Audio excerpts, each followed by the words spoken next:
네, 여러분 안녕하십니까. 기사친구 대표 강사 조대호입니다. 자, 이번 시간은 프로그래밍 일반 세 번째 시간이죠. 자료형과 C 언어의 맛배기 정도를 보여드리는 시간으로 만들어 볼까 합니다. 이번 시간에 공부할 내용이 아마 자료형과 C 언어인데, 자료형 부분에 대해서는 이제 시험에 나오는 거 위주로 간단하게만 읽어보고 정리하고 넘어가도록 하고, C 언어 부분에 대해서 이번 시간에 중점적으로 보시면 된다고, 정리하시면 되겠어요. 우선 그 형과 객체의 특성에서 자료형, 형에 따른 언어, 강형 언어, 약형 언어 있는데, 말 자체가 생소하고 어려운 말이지만, 시험에 나오는 얘기를 하고 있기 때문에 크게 어렵지 않게끔 즐기면서 보세요. 자료형은 변수들이 가질 수 있는 값의 유형과 값들에 대한 연산자들의 집합이다. 여기서 말하는 변수라는 말, 이따 뒤에 나올 겁니다. 그 다음에 형에 따른 언어에서는 강한 언어의 강형 언어와 약형 언어 두 가지로 구분이 됩니다. 자, 자료형에 관한 모든 특성들이 컴파일 시간에 확정되는 언어고, 형을 정적으로 결정하고 형 일관성 및 추론 규칙에 완벽하게 정의된 언어고, 프로그램의 신뢰성, 유지보수성, 판독성을 증가시키는 언어가 강형 언어입니다. 이 문장 자체에서 뭔가 강하다는 느낌이 아마 옵니까? 그렇죠? 와야 될 텐데. 자, 약형 언어는 정적인 형에 전혀 갖추지 않은 언어. 뭐가 갖추지 않다는, 좀 약하다는 의미가 되겠죠? 그 대표적인 게 리스프, 우리 앞에서 배웠던 인공지능형 언어, 그리고 스노볼, APL 등이 있다. 이게 시험에 나왔던 문장이거든요? 그러니까 강형 언어에 속하는 게 아닌 것은, 약형 언어에 속하는 것은, 이렇게 시험에 나왔기 때문에 좀 약하다는 이 말. 그죠? 그리고 시간은 확정되고 규칙이 완전하게 정의되고 또 판독성, 유지보수성, 신뢰성이 증가된다는 어떤 강한 표현이 들어있으면 강형 언어다. 요렇게만 기억하시면 돼요. 우리가 프로그래머가 될 것도 아니고 구체적으로 이런 그 강형 언어, 약형 언어에 대해서 의미가 여러분한테 크게 중요하지는 않다는 얘기입니다. 시험에 나오는 얘기를 해드리는 거니까. 그 다음에 세 번째, 이제 변수. 이제 뒤에 나올 거다 했는데 변수. 이 변수의 개념은 이 변수 자체가 뭐냐라고 묻는 문제는 우리 시험에 나오진 않습니다. 그렇지만 이따가 C 언어에 대한 얘기를 제가 보여드릴 텐데 변수의 개념은 꼭 알고 계셔야 돼요. 컴퓨터는 메모리가 있어요. 기억장치. 기억장치에다가 지금 하려고 하는 것들을 넣어뒀다가 우리 인간으로 얘기를 한다면 내가 뭔가를 하려고 하잖아요. 예를 들어서 내가 축구를 하고 싶다. 그러면은 가서 그냥 막 발로 공을 차고 이렇게 한다고 해서 축구를 잘할 수 있는 게 아니에요. 야구를 한다. 아니면 여성분들 같은 경우 화장을 한다. 화장품 잔뜩 사다 놓고 화장품을 막 찍어 바르면 예쁜 얼굴이 나옵니까? 귀신 돼버리겠죠. 화장품 잔뜩 사놓고 내 머릿속에는 뭐가 있어야 되냐면 이 화장품은 기초 화장품이고 이 화장품은 색조 화장품이고 이 화장품은 무슨 화장품이라는 것을 머릿속에 알고 있어야 돼요. 내 머리의 기억 공간 속에 각 화장품의 기능들이 저장이 돼 있어야 되죠. 그래서 뇌가 시키는 대로 처음에 기초 화장품을 먼저 바르고 그 다음에 색조 화장품을 발라서 얼굴의 화장의 모습들을 완성을 시킨다 라는 거를 두뇌 속에서 기억이 되고 있어야지만 몸이 그걸 따라준다는 거죠. 축구를 할 때 지금 내가 현재 골키퍼가 있으니까 골키퍼가 오른쪽에 있으니까 왼쪽으로 차야 되겠다라는 것들이 기억 장소에서 나와줘야만 내 몸의 행동이 그렇게 따라야만 골을 넣을 수 있다는 얘기죠. 또 야구 얘기도 한 번 더 할게요. 그죠? 또 축구만 좋아하시는 분들, 야구 또 좋아하시는 분들이 섭섭할까봐. 내가 지금 투수가 던지는 공이 변화구일까 직구일까를 내 머릿속에서 판단을 해서 노려야 되죠?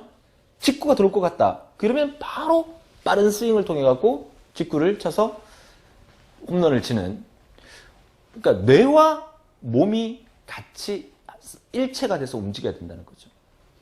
컴퓨터에서는 기억 장소라는 게 엄청나게 중요해요. 기억 장소의 모든 것을 기억해 놓고 난 다음에 실행을 시키는 거죠.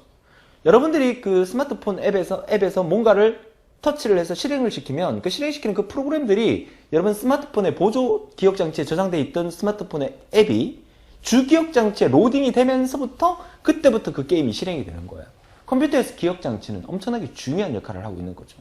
그래서 기억장치 용량이 크면 클수록 빨리 처리되고 우리 인간의 두뇌 속에서 외우고 있는 지식들이 많으면 많을수록 좀 더 현명하게 모든 것들을 판단할 수 있다는 의미가 되겠죠. 그래서 우리는 공부를 해야 되는 거예요. 우리 인간들은 내가 하고 있는 분야의 일들 외에도 책을 통해서 여러 가지 지식들을 머릿속에 많이 집어넣어야만 내가 하는 모든 사회생활에 있어서 민첩하게, 현명하게 빨리빨리 일을 처리할 수 있다는 얘기죠. 프로그래머가 프로그램 내에서 정의하고 이름을 줄 수 있는 자료 개체, 그게 변수고요. 이름, 속성이 집합, 참조, 값, 4요소로 구성이 되어 있고요. 프로그램이 동작하는 동안 값이 수시로 변할 수 있는 걸 변수라 그래요. 다시 말해서 내가 만약에 1 더하기 2를 해서 3이라는 결과를 얻고 싶어요. 우리 인간은 인공지능이니까 1 더하기를 쳐다보자마자 3이라는 값이 나오죠. 그런데요, 만약에 우리 인간에게 더하기, 자, 답은 얼마입니까? 금방 안 나오잖아. 그쵸? 인간의 한계는 이거예요. 근데 컴퓨터는요, 1 더하기 2를 물어보든, 이걸 물어보든 답은 금방 나오죠. 여러분 들고 다니는 캘큘레이터에다가 숫자 막 입력하고 엔터, 는 딱 치면 답 바로 나오잖아요. 그 컴퓨터의 장점은 인간보다 컴퓨터가 잘하는 게 이러한 것들에 대한 속도가 빠르다는 거예요. 그러면 이런 연산을 컴퓨터는 어떻게 처리냐면 메모리라는 공간을 하나 딱 만들어요. 이게 공간입니다. 저장할 수 있는 공간, 메모리. 이 저장할 수 있는 공간에다가 1이라는 숫자를 딱 집어넣어요. 저장, 기억. 그리고 저장할 수 있는 공간을 또 하나 만들어서 2라는 숫자를 딱 집어넣어요. 그리고 저장할 수 있는 공간을 딱 만들어 놓고 여기에다가 1과 2를 더한 3이라는 값을 집어넣게 되죠. 그러면 이 저장 공간에 대해서 이름이 있어야 되죠. 우리 인간에게도 각자에게 이름이 있듯이 이 저장 공간의 이름을 A라고 합시다. 이 저장 공간의 이름을 B라고 하고요. 이 저장 공간의 이름을 C라고 할게요. 그러면 이렇게 명령을 내리는 거야. 야, A에 있는 거 하고 더하기 B에 있는 거 하고 더해라. 더해라 라고 명령을 내리는 거야. 그러면 그 값을 C에다가 담아라. 보통 이렇게 쓰거든요. 우리는 수학적보다는 컴퓨터는 거꾸로 씁니다. 이렇게 A 값과 B 값을 더해서 C에다가 집어넣어라. 이거를 상식적으로 한번 생각해봐요. 상식적으로 생각해보면 만약에 C가 3이에요. 그죠? C가 3이에요. 그리고 A가 1이고 B가 2면 이렇게 만들어지잖아요. 이 말은 우리가 지금까지 살아오면서 수학을, 산수를 공부해온 입장에서는 3하고 1 플러스 2가 똑같다 이렇게 식을 보잖아요. 이 꼴이 있으니까 왼쪽에 있는 좌변과 오른쪽에 있는 우변의 값이 똑같을 때 는을 쓰잖아요. 근데 컴퓨터에서 이 꼴은요, 는의 개념하고 달라요. 컴퓨터에서 이 꼴은 는이 아니라 우변에 있는 값을 좌변으로 보내라는 뜻이에요. 이걸 이렇게 안 쓰고 원래는 이렇게 쓰는 게 맞아요. 이렇게. 그죠? 오른쪽에 있는 값을 왼쪽으로 보내라. 근데 이런 기호가 키보드에 없잖아요. 물론 키보드에 빼기 한 개하고 부등호 기호 요거 쓰면 되긴 하지만 요런 기호가 없어요. 그래서 이 꼴을 쓰는 거예요. 프로그래밍에서 이 꼴이라는 말은 좌변의 내용을 우변으로 기억시켜라는 뜻이에요. 자, 그래서 얘를 지우고, 그죠? 자, 지우고. 자, 이 저장 공간에 있는 이 내용을 한번 볼게요. 자, 어떻게 하냐면, 컴퓨터한테 명령을 내니까, 야, A 안에다가 1을 넣어라.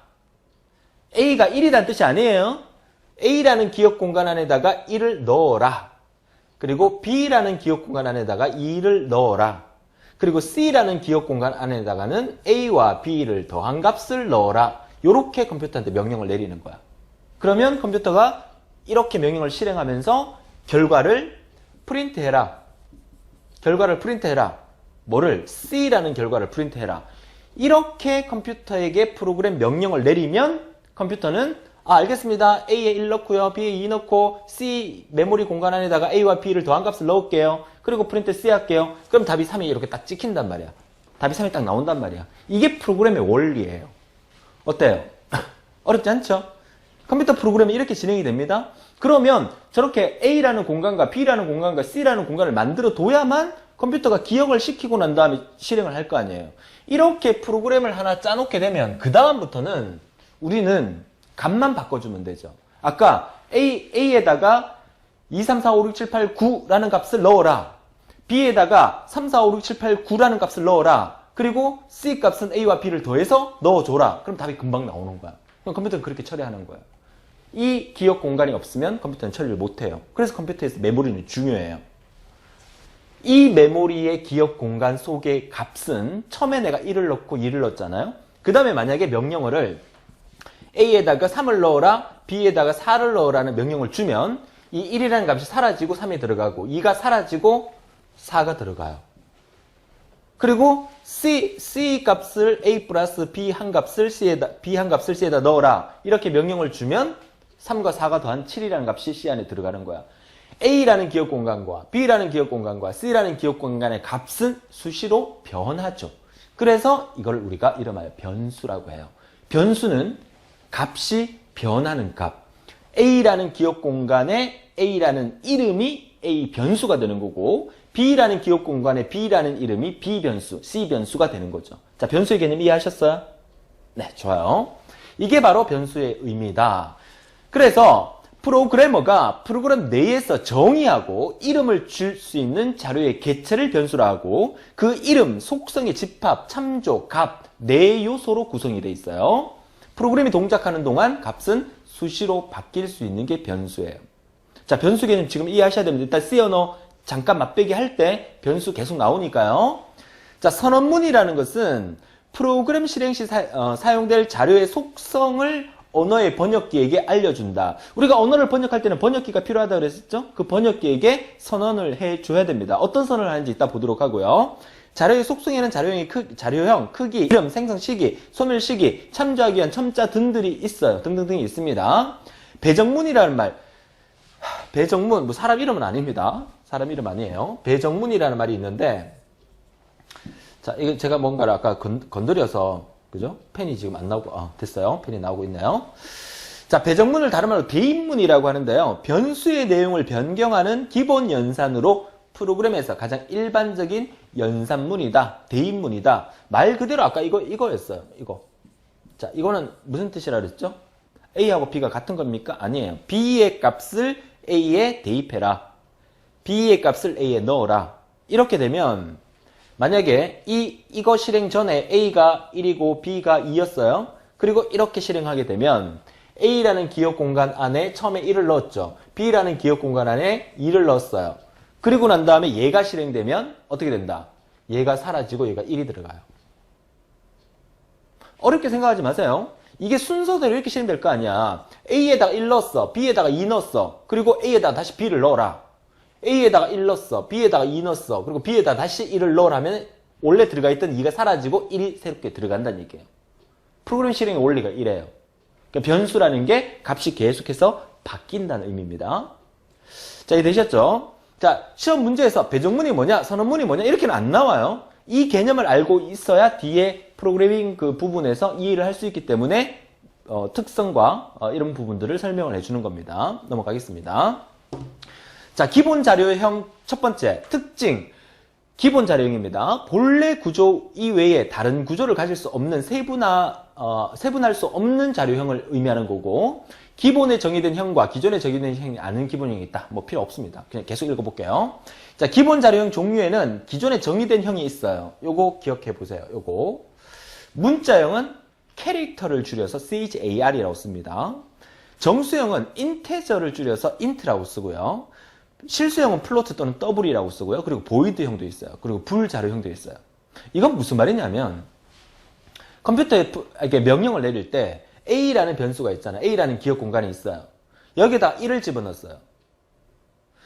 숫자 1을 집어넣었지만 컴퓨터는 A라는 기억 공간 안에다가 자, A에다가 1을 넣어라 라는 명령을 내렸어요. A는 1 아니에요. A에다가 1을 넣으라는 뜻이에요. A에다가 1을 넣었더니만 A가 1이 들어갔어. 근데 컴퓨터는 뭐가 들어왔는지 몰라. 1이라는 게 들어온 건 알겠지만 컴퓨터가 뭘 모르냐면요. 그 1이 숫자인지 문자인지 뭐 다른 건지 몰라. 컴퓨터는 이해를 못해. 그래서 컴퓨터에게 알려줘야 돼요. 야, 지금 내가 넣은 저 숫자 1은 숫자야. 지금 내가 넣은 숫자 저 1은 문자야. 문자하고 숫자는 어떤 차이가 있어요? 자, 1 문자죠.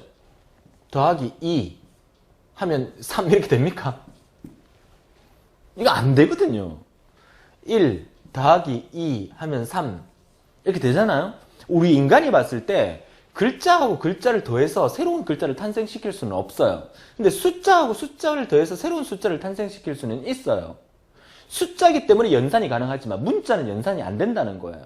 그런데 나는 틀림없이 1과 2를 넣어서 3을 만드는 연산을 했는데 컴퓨터는 이게 숫자인지 글자인지를 이해를 못해갖고 연산을 못할 수가 있는 거야. 그러니까 처음에 선언을 할 때, 변수할 때 얘는 A라는 것은 인트야.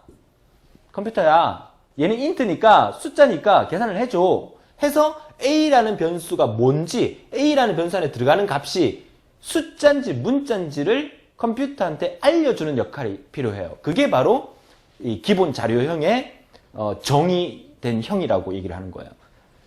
캐릭터를 CHAR을 붙이면 컴퓨터는 얘 지금 그 프로그래머가 문자를 입력하려고 하는 거구나. 인트를 붙이면 정수를 의미하는 거구나. 정수라는 게 뭐예요? 0, 1, 2, 3 쭉 마이너스 1, 마이너스 2 이런 것들을 뭐라고 부르죠? 정수라고 부르죠. 실수는 어떤 걸 실수라고 해요? 소수점 있는 거 1.2, 뭐 1.234 뭐 이런 것들이 실수잖아요. 실수 중에서도 그 실수의 길이가 긴 게 있고 짧은 게 있어요. 짧은 거를 뭐 어느 정도 짧은지는 여러분 몰라도 돼요. 짧은 거를 이제 플로트형을 쓰고 좀 긴 거를 더블형을 써요. 그러니까 플로트와 더블은 실수형을 의미하는 거예요.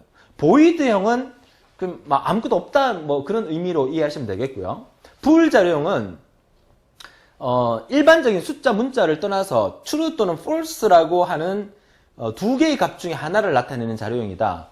컴퓨터는 이진수로 움직이기 때문에 0 또는 1밖에 없거든요. 그러니까 컴퓨터는 yes와 no의 상태만을 나타내는 그런 참과 거짓만 들어가는 형태를 우리가 불자료형이라고 해요.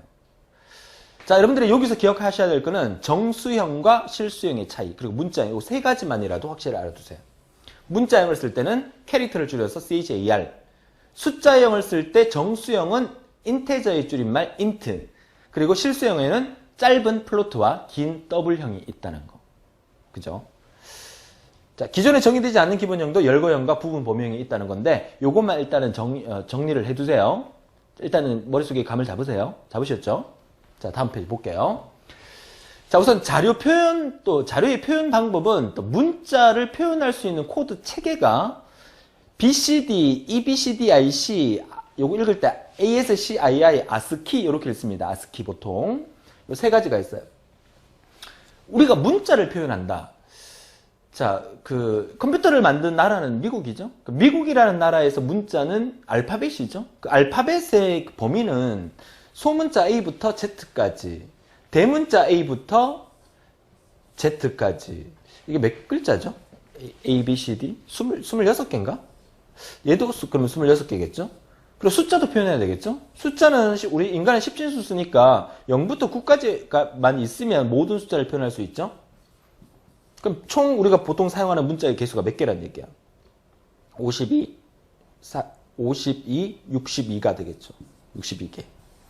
맞습니까? 여기에다가 키보드에 있는 거를 예를 들면 뭐 특수기호 뭐 샵 표시라든지 뭐 골뱅이라든지 뭐 느낌표, 물음표 이런 특수기호 있잖아요. 특수기호가 한 10개쯤 된다고 쳐요. 그럼 72개. 자, 어떤 문자를 표현하려고 그러면 컴퓨터의 키보드로 문자를 표현하려고 그러면 문자가 표현되는 거는 영어를 기준으로 하면 많아봐야 한 100개가 넘지는 않겠죠. 그쵸? 근데 이 100개가 넘지 않는데 이 100개의 문자를 표현하려고 그러면 그 표현할 수 있는 코드가 있어야 돼요. 코드가.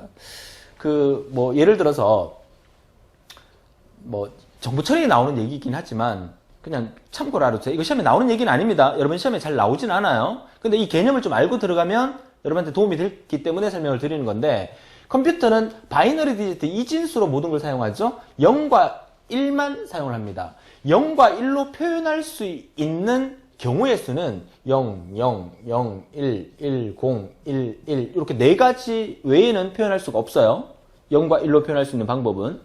그러면 0과 1이니까 얘는 2개니까 2비트가 되겠죠. 2비트로 표현할 수 있는 거는 총 몇 가지? 4가지를 표현할 수 있어요. 그럼 네 가지를 표현할 수 있다는 얘기를 예를 들어서 얘를 A라고 표현할게. 얘를 B라고 표현할게. 얘는 C라고. 얘는 D라고 표현할게. 이렇게 해버리면 이 비트로 표현할 수 있는 범위는 A, B, C, D 4개밖에 없어. 그러면 키보드에 A, B, C, D 4개 갖고 모든 문자를 만들어내야 돼. 불가능하죠. 그래서 비트를 한 칸 올려봅시다. 그러면 2비트 말고 3비트로 하자. 3비트. 3비트로 표현할 수 있는 경우의 수는 보세요. 000, 001, 010, 011. 어렵게 생각하지 마세요. 이거 몰라도 됩니다. 몰라도 됩니다. 자, 011, 100, 101, 110, 111. 하나, 둘, 셋, 넷, 다섯, 여섯, 일곱, 여덟. 8가지죠. 3비트로 표현할 수 있는 것은 8가지예요. 8가지. 자, 8가지면 이 8가지도 어떻게 얘를 A로 하자, 얘를 B로 하자, C로 하자, D로 하자, E로 하자, F, G, H 하면 H까지 표현을 못 하잖아. 이렇게 해갖고는 알파벳을 표현을 못 하잖아요. 그러면 이제 제가 질문을 드릴게요. 최소한 몇 비트가 있어야 알파벳을 다 표현할 수 있을까요? 이게 2의 1승은 2, 2의 2승은 4, 2의 3승은 8, 2의 4승은 16, 2의 5승은 32, 2의 6승은 64. 적어도 6비트는 있어야 64개의 문자를 표현할 수가 있는 거야. 2의 7승은 128, 2의 8승은 256 이렇게 되는 거예요. 256까지 가면 참 여유롭죠? 그죠? 2의 6승의 64비트로는 좀 부족해요. 그죠? 알파벳은 다 표현할 수 있지만 키보드에 알파벳만 있습니까? 우리나라 같은 경우는 한글도 다 표현해야 되잖아. 자, 이 얘기를 왜 들으느냐 보세요. 이 BCD 코드는 6비트로 만들어져 있어요. EBCDIC는 8비트로 만들어져 있어요. ASCII 코드는 7비트로 만들어져 있어요.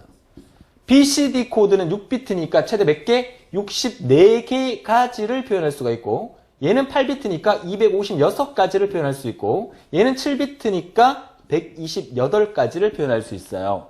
오늘날 대부분 가장 많이 쓰는 게 이 7비트짜리 ASCII 코드를 가장 많이 씁니다.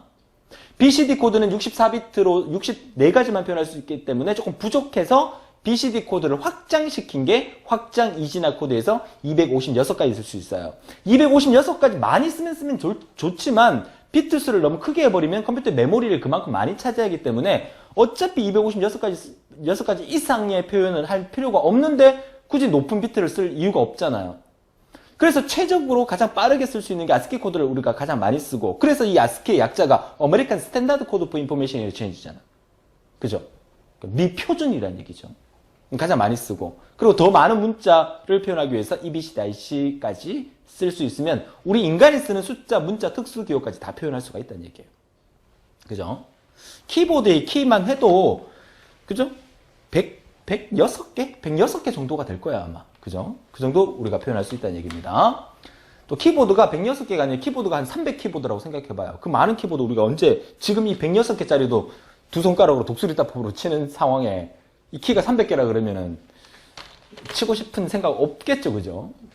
그런 얘기입니다. 그래서 자료의 표현 방법은 BCD, EBCDIC, ASCII 코드를 이용해서 문자를 표현할 수 있다는 것을 제가 개념적으로 설명을 드린 거고요.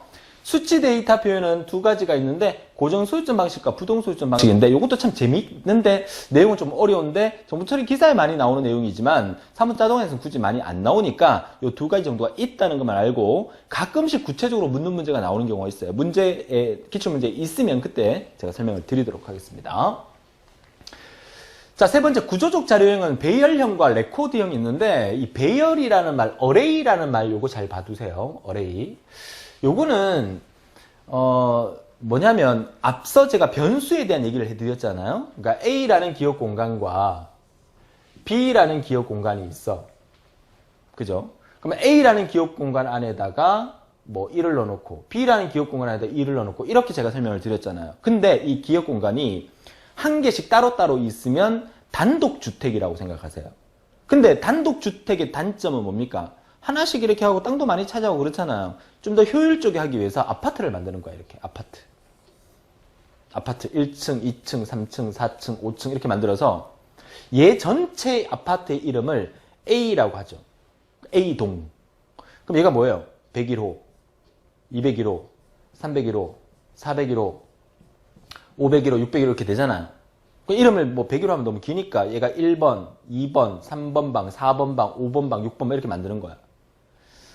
그러면 이 첫 번째 1층인 이 방 이름을 뭐라고 표현하냐면 A동의 1번 방이다. 얘는 A동의 2번 방이다. 얘는 A동의 3번 방이다. 얘는 A동의 6번 방이다. 이렇게 표현하는 거야. 그러니까 한 개 한 개의 단독주택이 아니라 이렇게 여러 개를 하나의 건물로 해서 기업 공간에다 저장을 시키는 거죠. 그러면 이 안에 들어있는 수치가 이거라고 칩시다. 그러면 A갈로 1번 방 안에다가 1을 넣고 A갈로 2번 방 안에다가 2를 넣고 A갈로 3번 방 안에다가 A갈로 1번 방 더하기 A갈로 2번 방을 하자. 이렇게 되는 거죠. 이렇게 되면 A갈로 1번 방에 1 들어오죠. A갈로 2번 방에 여기 2입니다. 2 들어오죠. 둘이 더하기 해서 A갈로 3번 방에 3을 넣는 거죠. 컴퓨터 메모리는 여기에 1 들어가고 여기에 2 들어가고 이게 3이 들어가는 거야. 이렇게. 뭔가 재밌지 않습니까? 이렇게 만든 연립주택 형식, 아파트 형식으로 만든 얘네를 우리가 배열이라고 합니다. 배열의 종류는 이렇게 만든 배열을 우리가 뭐라 부르냐면 1차원 배열이다. 1차원이다 얘기해요. 그럼 2차원도 있습니까, 선생님? 2차원 있어요. 2차원은 아파트가 진짜 아파트죠. 이렇게 만드는 게 이렇게. 이렇게 만들어서 이게 A라는 동이에요.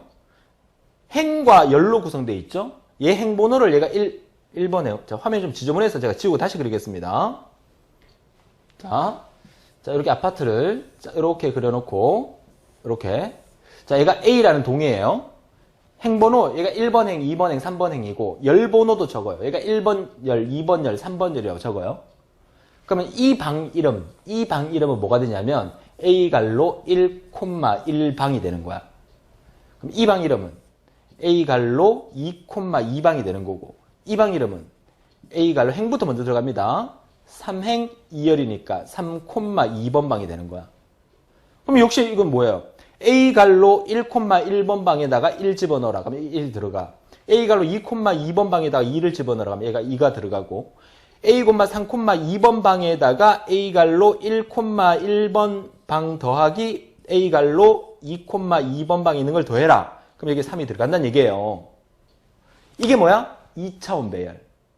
그러니까 배열이라는 의미는 기억공간 메모리가 그만큼 중요하다고 제가 말씀을 드리고 있었는데 그 메모리를 좀 더 효율적으로 하기 위해서 다세대 주택과 아파트 형태로 만든 것을 우리가 배열이라고 한다. 이렇게 기억하시면 됩니다. 자, 좋아요. 이 내용은 시험에 나오지 않습니다. 이 내용은 정보처리 기사 공부하면, 정보처리 기사, 산업기사 공부하면 이거 마르고 닳도록 해야 되고 이걸 알아야 시험 칠 수 있어요. 혹시나 조금 관심이 있으신 분은 사무자동화 따고 정보처리 기사와 정보처리 산업기사도 한번 도전을 해보세요. 재밌어요. 그래도 컴퓨터 관련 자격증 중에서 그 역사와 전통을 자랑하는 게 정보처리죠. 그렇죠? 자, 배열과 레코드에 대한 얘기. 그래서 배열은 동질형, 같은 형의 자료 구조를 말하는 거고, 선형 리스트를 의미하는 순차 구조다. 선형 리스트라는 게 제가 아까 순서대로 아파트 형태로 그린 형태를 선형 구조라고 보시면 되고요. 같은 행 원소의 집합, 주기억 장치에 순차적으로 매핑한다. 집어넣는다는 뜻이고요. 원소의 구별, 첨자를 한다. 인덱스. 그러니까 A갈로 1번 방, 이게 첨자, 인덱스를 의미하는 말이에요. 여러 자료를 묶어서 하나의 단위로 취한다. 여러 자료가 하나의 A라는 공간이라는 의미로 취급한다는 거. 제가 설명을 들고 읽어보니까 그 내용 자체가 너무 이해가 되죠. 그죠? 자, 레코드형은 이질형 자료 구조라 그래서 다른 형의 원소들의 집합이다. 레코드형은 정보처리 기사에도 거의 사용하지는 않습니다. 배열형을 완벽하게 이해한다 그러면 레코드형은 배열형하고 조금 상이하다라고 생각한다면 충분히 답은 맞출 수 있어요. 원소의 구별은 이름으로 지정하고 여러 자료를 묶어서 하나의 단위로 취급하는 게 레코드형입니다. 자, 여기까지만 기억하도록 하십시다. 자, 포인트형도 있어요. 고급원에 사용되는 기법이다. 요거는 개념만 알아두세요. 객체 참조를 위해서 주소값으로 지정하는 형식이고 커다란 배열의 원소를 효율적으로 저장한다. 커다란 배열의 원소를 효율적으로 저장 시에 뭘 쓴다? 포인터형을 쓴다는 거. 하나의 자료에 동시에 많은 리스트들의 연결이 가능하다는 거. 자, 이어서 C 언어 보도록 하죠. 그러니까 이번 시간에 하이라이트는 사실 이게 C 언어인데 뭐 벌써 30분이 흘러가 버렸어요. 하다가 시간이 좀 부족하면 제가 될 수 있으면 강의는 40분, 50분 이상을 넘기지 않으려고 노력하고 있기 때문에 시간이 좀 부족하면 자르고 다음 시간에 이어서 진행하도록 하겠습니다. 자, C 언어는 그 프로그래밍 언어의 가장 대표적인 언어고 모든 프로그래밍 언어의 모태다라고 생각하시면 되겠어요. C 언어를 쓸 때는 항상 메인 함수를 맨 먼저 써줍니다. 메인이라고 항상 써줘야 되고요. 이따 예제를 볼게요. 자, 주성문은 컴파일러에 의해서 번역되지 않고요. 그러니까 주성문은 프로그램 실행하고 전혀 무관하다는 얘기입니다. 그 프로그램 라인의 보충 설명만 해주는 부분이고, 자, 대소문자 구별합니다. C 언어에서 작성되는 모든 프로그램의 내용은 대문자, 소문자를 구별합니다. 다시 말해서 APPLE와 APPLE는 이거는 서로 다른 말입니다. 뭔지 아시겠죠? 우리가 봤을 때는 둘 다 사과지만 컴퓨터가 이해할 때는 이거 두 개, C 언어가 이해할 때는 이거 두 개는 다른 말이라는 거. 구조적 프로그래밍이 가능하고 시스템 소프트웨어 작성이 편하고 이식성이 높은 언어입니다. C 언어는 워낙 중요하기 때문에 특징 자체를 묻는 문제는 무조건 시험에 나온다고 보시면 돼요. 다음 중 C 언어의 특징에 속하는 게 아닌 것은. 그죠? 자, C 언어의 변수명을 작성할 때는 문자, 숫자, 언더스코어로 구성이 되고요. 숫자가 변수명 앞에 올 수는 없습니다. 아까 제가 말씀드렸던 기억 공간, A라는 기억 공간, B라는 기억 공간 해서 제가 A, B로만 썼지만 이 변수의 이름은 길게 써도 돼요. A, B, C라는. 이 방 이름이 A, B, C야. 이 방 이름은 C, D, B야. 그죠? 숫자 쓸 수 없어요. 있어요. 이 방 이름은 A, B, C, 01이야. 이 방 이름은 C, D, B, 01이야. 근데 숫자가 앞에 올 수는 없어요. 이거는요, 미국 애들이 만들었잖아요. 미국 애들은 보통 사람 이름 표현할 때 그 숫자로 표현하는 경우도 있어요. 선생님, 사람 이름에 무슨 숫자가 있습니까? 영국의 여왕이 누굽니까? 엘리자베스 2세. 이렇게. 그러니까 이름 맨 뒤에 숫자 이렇게 붙을 수 있잖아요. 그러니까 이름 뒤에 숫자는 붙을 수 있지만, 뭐, 2세 엘리자베스, 이런 이름은 없죠. 그러니까 이름을 쓸 때 맨 앞에 숫자가 오면 안 돼요. 근데 숫자를 쓸 수 있는데 숫자는 뒤에나 중간에는 숫자를 쓸 수 있어요. 그죠? 변수 이름 쓸 때의 규칙입니다. 그 다음에 대소문자 구별한다 했죠? 공백 사용하지 않습니다. 띄어쓰기 쓰면 안 돼요. 띄어쓰기 안 쓰는 대신에 만약에 굳이 띄어쓰기가 필요하다 그러면 내가 만약에 이 방 이름을 뭐 AB 언더바 01이다. 이렇게 넣으면 되죠. 그죠? 이렇게 언더바는 쓸 수 있습니다. 언더바는. 자, 이런 식으로 해서 이제 C 언어를 사용할 때 변수의 작성 규칙이에요. 이 예제를 한번 볼까요? 이 예제가 실제 시험에 나왔던 예제입니다. 시험에 이걸 딱 적어놓고, 잘 보이시죠? 이걸 딱 적어놓고 이 C 언어로 이 프로그램을 실행시켰을 때 결과는 무엇입니까? 이렇게 나왔었어요. 일단 한번 보세요. 제가 이제 변수하고 앞에 설명을 좀 드렸기 때문에 약간은 이해되실 것 같아. 다른 말은 몰라도. 답이 뭡니까? 모르겠어요. 선생님, 뭐 외계어 같아요. 영어를 모르는 사람이 영어를 들여다보면 외계어로 보이잖아요. 그랑 똑같아요. 천천히 한번 볼게요. 샵 include studio.h. 요거는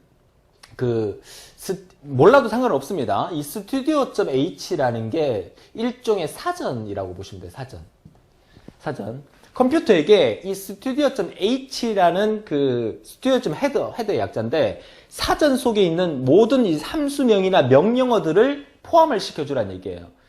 그래서 이 아래쪽에 함수 이런 printf라든지 이런 함수를 쓸 때 이 printf 그냥 쓰면 컴퓨터가 무슨 말인지 못 알아먹잖아. 그러니까 이 studio.h라는 속에 있는 함수명이나 이런 것들을 다 불러와 주기 때문에 이런 함수 명령어가 먹히는 거예요. 반드시 이게 필요로 합니다. 이렇게. 그래서 이 프로그램 실행에서 그 내용 면에서는 큰 중요한 건 아니고요. 그 다음에 보이드 메인, 모든 프로그래밍 앞에는 메인이라는 함수가 들어가줘야 된다. 이거 아까 여기 있죠. 항상 메인이라는 함수로부터 프로그램이 실행이 됩니다. 메인이 딱 들어가면 이 중괄호가 딱 보이죠. 이 중괄호가 열려지고 프로그램이 끝나면 중괄호가 이렇게 닫혀집니다. 이렇게. 이 중괄호의 시작과부터 중괄호가 끝날 때까지 프로그램이 실행이 되는 거죠. 이렇게. 요거 이해되셨죠? 그럼 이 문제를 푸는 데는 여러분들이 요것만 해석할 수 있으면 돼요. 자, 이거 무슨 말이에요? int 붙었죠? 컴퓨터한테 얘기해 준다 그랬잖아. A라는 거와 B라는 거는 정수가 들어갈 거야. A라는 기억 공간 안에, B라는 기억 공간 안에 문자 들어갈 게 아니라 정수, 숫자가 들어갈 거야. A에다가 3을 넣어라. A에다가 3이 딱 들어갔어.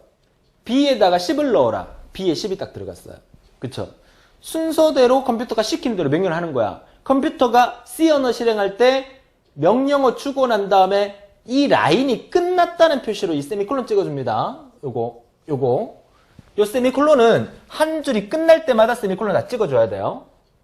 근데 이 if문 같은 경우에는 이 if문의 끝이 여기가 끝나기 때문에 여기서 찍어준 거야. else문도 여기서 끝났기 때문에 여기서 찍어주는 거야. 한 라인이 끝나면 세미콜론을 찍어준다는, 이것도 시험에 나온 적이 있어요. C 언어에서 한 줄 한 줄이 끝났을 때 뒤에 붙여주는 기호가 무엇입니까? 나온 적이 있어요. 너무 쉬운 문제죠. 이거 한 번만 들여다보면 쉽게 알 수 있는 거니까. 자, 좋아요. A라는 변수에다가 3을 넣고 B라는 변수에다가 10을 넣었어요. 그리고 내려옵니다. 자, 그리고 내려와서 지우고요. 내려와서 if 만약에, 그러니까 영어 문장 그대로 생각하시면 돼요. 그러니까 프로그래머들이 처음에 이거 만들 때 컴퓨터가 이해할 수 있도록 미국 사람이 만들었기 때문에 미국 자기네 영어로 이렇게 만든 거야. 영어 문법과 거의 똑같아요. if 만약에 B가 5보다 크면, 만약에 B가 5보다 크냐, 그러면 이거 하고, else 그렇지 않으면 이거 하라, 이 뜻이에요. 만약에 B가 5보다 크면 이 라인을 실행하고, 그렇지 않으면 이 라인을 실행하라. 여기서 A에 3 놓고 B에 3 놓고 딱 비교해보니까 누가 더 커요? B가 크죠? B가 5보다 크냐? B가 5보다 크죠? 그럼 뭐? 이거 실행하라는 얘기죠. 맞죠? 이게 뭡니까? A 플러스 B를 하라는 얘기죠. A 플러스 B. A 플러스 B 얼마? 13. 이 라인의 실행 결과 얼마? 13 나오죠. 만약에 그렇지 않으면, B가 크지 않으면 B에서 A를 빼라는 얘기죠. 만약에 B가 5보다 크지 않은 상황이었다. 만약에 B가 4였다. 그러면 4에서 3을 뺀 값, B에서 A를 뺀 값, 4에서 3을 뺀 값 1을 출력하라는 얘기예요. 그래서 결과가 기억, 니은, 디귿, 리을, 이거 프로그램 적어놓고 기억, 니은, 디귿, 리을 해서 니은에 13이라는 값이 있었다면 이 13을 찍으면 답이 되겠죠. 이게 실제 기출 문제였어요. 아우 쉽네. 너무 쉬워. 다 맞출 수 있겠죠. 근데 실제 기출 문제는 정답인 니은이 아니었어요. 선생님 쉽다 그래놓고 또 이거 니은이 아니면, 저도 제일 싫어하는 게요, 영어 공부를 막 이렇게 하다 보면 뭐 이렇게 규칙에, 문법 규칙에 뭐 조동사 목적 해서 뭐 규칙 막 외웠어. 다 외우고 난 다음에 이제 되겠어 하는데 선생님 마지막에 하는 말이 있죠. 예외가 있습니다. 그 왜 예외 또 외워야 되잖아. 정말 승질 났었는데. 전 수업 시간에 그런 얘기 안 하고 싶었는데. 그래도 한번 보세요. 자, 여기서 왜 정답이 니은이 아니냐면 이거 한 가지 더 배워야 돼요. 여러분 잘하셨어요. 13이라는 값을 끄집어냈다면 정말 잘하신 거예요. 근데 지금 현재는 13이 답이 아닌 이유가 얘 때문이에요. 얘 때문에 13이 아니었어요. 이건 형식이에요. %x가 나와 있어요. 만약에 이 %x, 이 자리에 %x가 아니고 %d였다면, 여기에 %d였다면 13이 맞아요. 그러니까 이거 잘 체크하라는 얘기예요. 여기 빨간 펜으로 동그라미 쳐놓으세요. 이거 %x. 얘 때문에 13이 아니었다는 얘기야. %d라고 하는 것은, %d가 만약에 저 동그라미 자리에 들어갔다면 13이 맞아요. 13이 정답이에요. %d의 약자는 데시멀의 약자예요. 데시멀? 지금 기억하세요. 데시멀은 십진수라는 뜻이에요. 데시멀은 십진수. 그러면 x는 뭐냐면, x는 헥사의 약자예요. 헥사의 x를 따서 x로 쓴 거예요. 헥사는 뭐냐? 16진수예요. 16진수. 또 16진수 설명을 또 해야 되니까 머리 아파지는데 그냥 재밌게 들으세요. 자, 보세요. 16진수 설명해 드릴게요. 자, 우리가 10진수는 0부터 9까지입니다.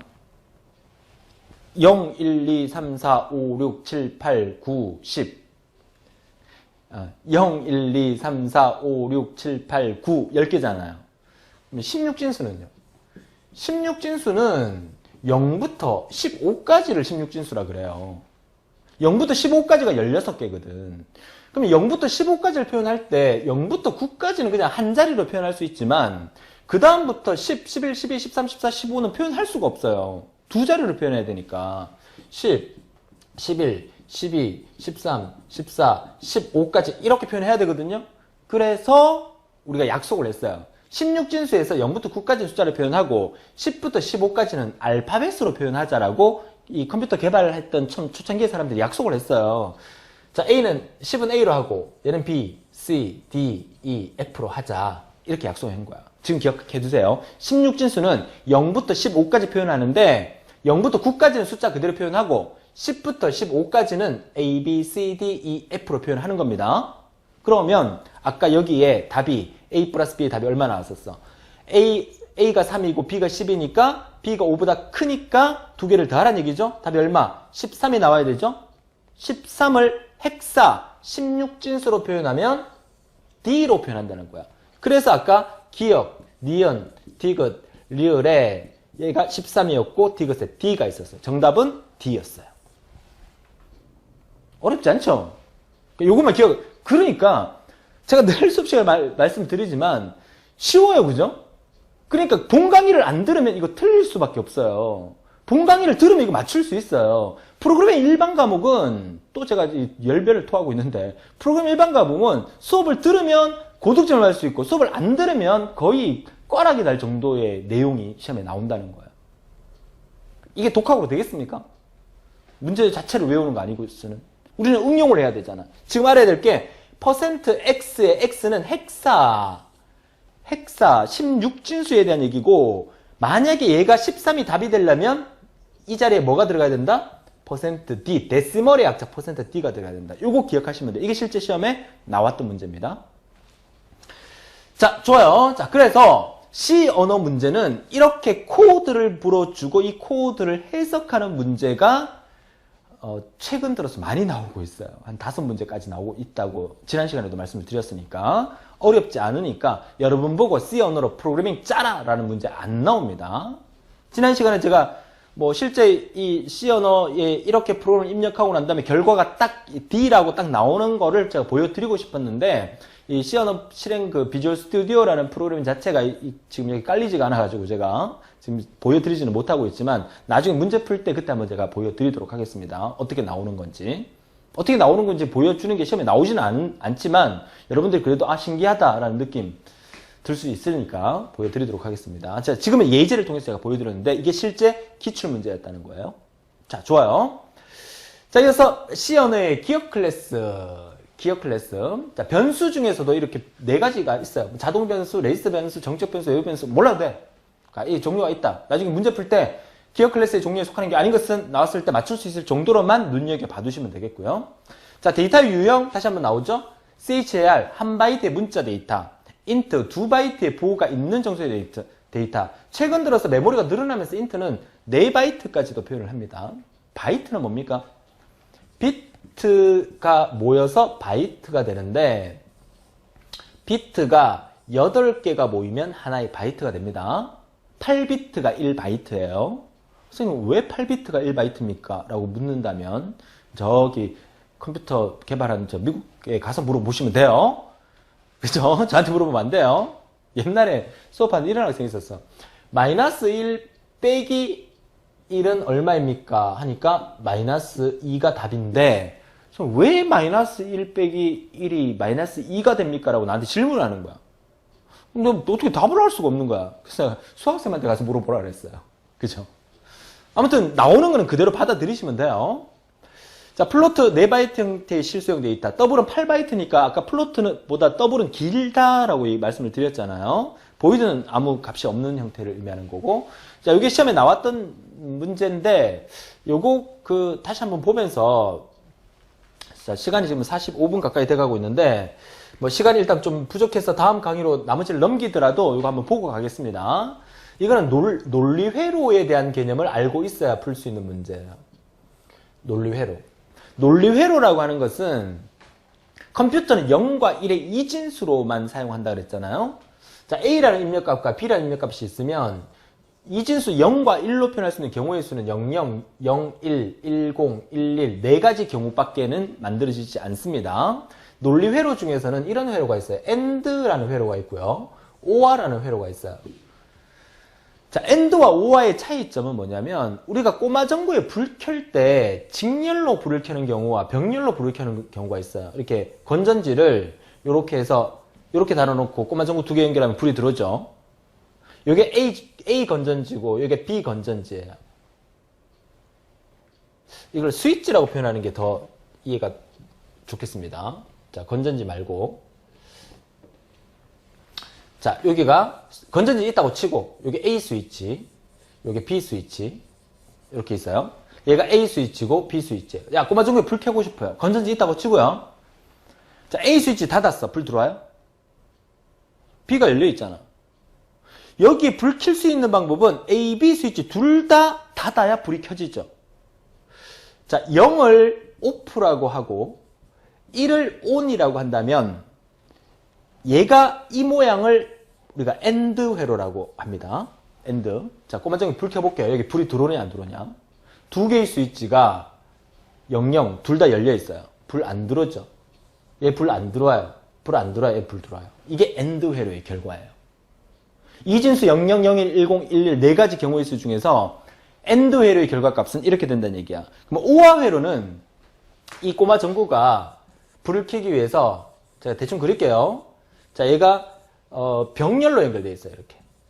이게 A 스위치고 이게 B 스위치예요.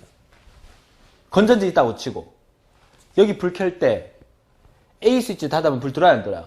들어오죠. 건전지 있으니까 이렇게 연결되니까 불 들어오죠. B 스위치만 닫아도 불 들어와요. 둘 다 닫으면 당연히 들어와요. OR 회로의 결과는 스위치를 하나만 켜주더라도 불이 들어오지만 00일 때만 불이 안 들어와요. 이게 OR예요. 그러면 이런 것도 있어요. 나중에 논리회로 그 정보처리 기사나 이런 데서 보면 AND의 반대 not AND, OR의 반대 not OR 해서 이름을 붙여서 NAND, NOR 이렇게 얘기하거든요. not은 부정이잖아. 반대잖아. 그러면 NAND를 물으면 AND의 반대니까 000, 1이 아니라 1110 0이라고 보면 되고 OR의 반대 not OR, NOR 같은 경우에는 0111이 아니라 1000으로 보면 돼요. 그럼 따로 외울 필요 없겠죠. 한 가지 더 외워주세요.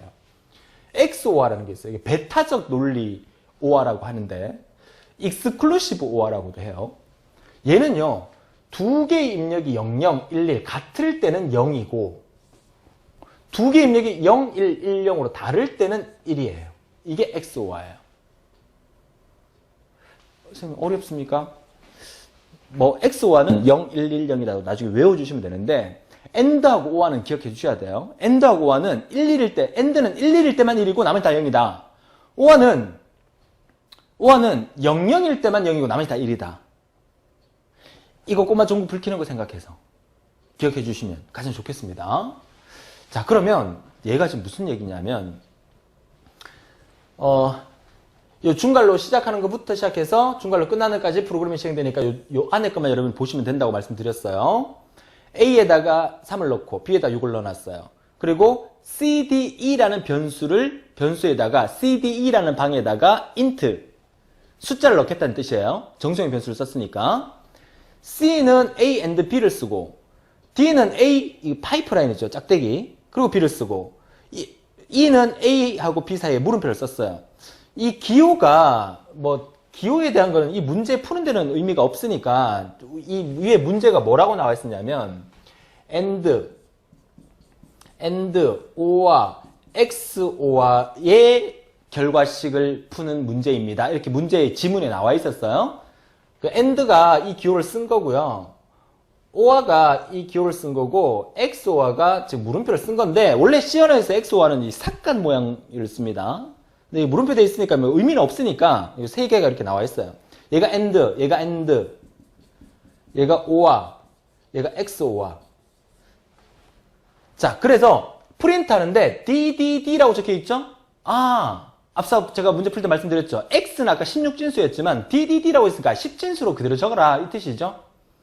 그래서 CDE라는 값을 여기서 입력받는 CDE라는 이 계산 결과를 여기에 넣어서 그 값을 출력하라는 뜻이에요. 어떤 형식으로? 정수 형태로 출력하라는 얘기죠. 이해됐죠? 자, 그럼 C 값이 뭔지, 얘가 뭔지, 얘가 뭔지, 얘가 뭔지 알면 되잖아. 뭘까요? A가 3이고 B가 6이에요. 그러면 여기서 여러분들이 이것만 고쳐줄 수 있으면 됩니다. A가 3이고 B가 6이래요. A가 3이고 B가 6이래요. 자, A가 3이고 B가 6입니다. 자, 3은 여기서 말하는 3과 6은 10진수입니다. 얘를 이런 논리회로로 AND OR와 XOR OR를 만들어 줘야 되니까 3을 2진수로 바꿔줍니다. 자, 3을 2진수로 바꾸면 뭐가 됩니까? 4자리로 표현을 할게요. 보통 2진수 표현하면 4자리로 표현을 가장 많이 하기 때문에 0, 0, 1, 1이 3이에요. 자, 6을 2진수로 바꾸면 0, 1, 1, 0이 6이에요. 선생님, 저 어떻게 알아요, 이거?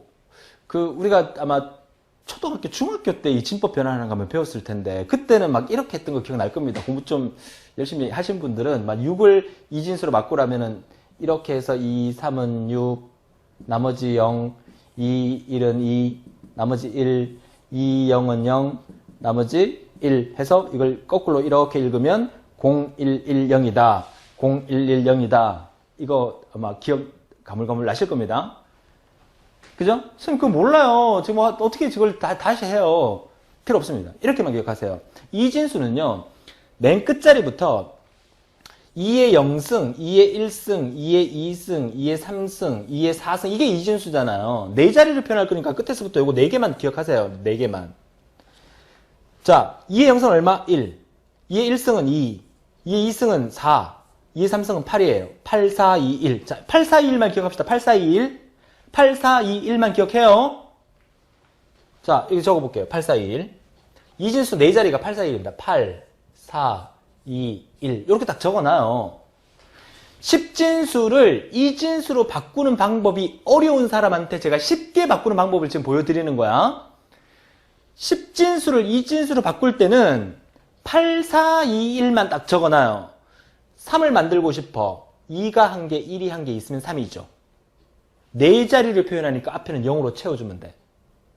10진수 6을 2진수로 바꾸고 싶어. 6을 만들려면 4가 1개고 2가 1개면 되죠. 나머지는 필요 없죠. 오, 금방 바뀌죠. 10진수를 2진수로 바꾸고 이렇게 바꾸세요.